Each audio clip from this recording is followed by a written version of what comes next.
Sangatlah mudah menggunakan listrik secara hambur, akan tetapi pada kehidupan modern sudah tidak akan memungkinkan lagi.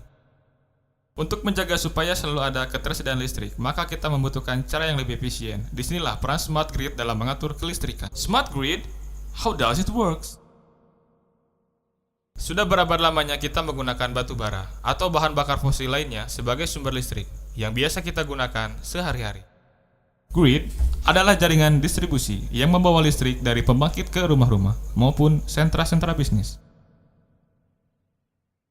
Saat ini grid sudah mulai banyak masalah dan memerlukan perbaikan.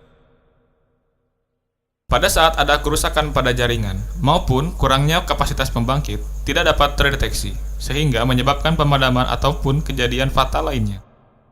Pada saat yang sama, grid juga hanya bergantung pada satu sumber pembangkit dan tidak dapat memberikan data informasi yang lengkap mengenai penggunaannya.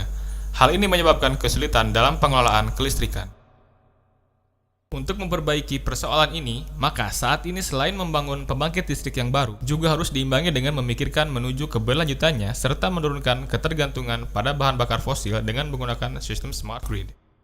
Menggunakan sistem smart grid artinya menambah sensor dan software pada existing grid sehingga dapat mengetahui dan segera bereaksi apabila terjadi perubahan atau kejadian tertentu pada grid.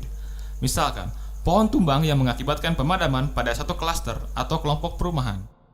Apabila terjadi saat ini, maka petugas listrik akan secara manual melakukan pengalihan jalur hingga pemadaman berlangsung lama dan dialami oleh satu klaster perumahan tersebut. Dengan smart grid, maka sensor dan software akan segera mendeteksi dan mengalihkan jalur sehingga pemadaman hanya berlangsung seketika saja dan hanya rumah pada jalur yang terkena kerusakan mengalami pemadaman.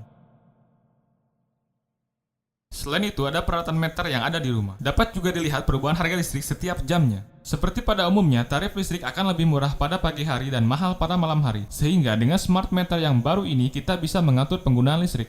Misalkan, menggunakan mesin cuci pada saat pagi hari dengan tarif listrik yang lebih murah. Artinya, kita dapat mengatur tagihan listrik bulanan sekaligus dapat membantu mengurangi terjadinya pemadaman pada saat beban puncak. Smart grid juga berarti menggunakan sumber listrik dari energi terbarukan. Pembangkit tenaga listrik terdiri dari beberapa sumber, sehingga sistem menjadi lebih stabil dan efisien. Smart grid system juga dilengkapi dengan peralatan komunikasi sehingga mempunyai kemampuan untuk mengatur dan memonitor pengguna listrik dari sumber-sumber yang ada dengan memanfaatkan sumber terbarukan sebagai prioritas dan mengurangi ketergantungan terhadap bahan bakar fosil. Smart grid adalah sistem kelistrikan masa depan yang harus kita mulai saat ini pengembangannya, sehingga nantinya kita dapat mengatur beban biaya listrik yang digunakan lebih efisien sekaligus dapat membantu melestarikan lingkungan dan meningkatkan perekonomian pada akhirnya.